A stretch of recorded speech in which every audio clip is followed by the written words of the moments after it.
میراثدار سکوت نیستیم.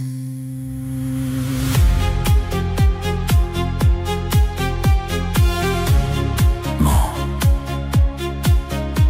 انفجار واژه‌ای هستیم که سالها در دهان تاریخ حبس شده بود.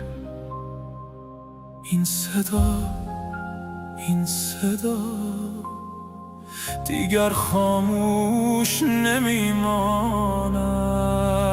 خشم ما نه از جنس خاکستر که از جنس جرقه هاییست که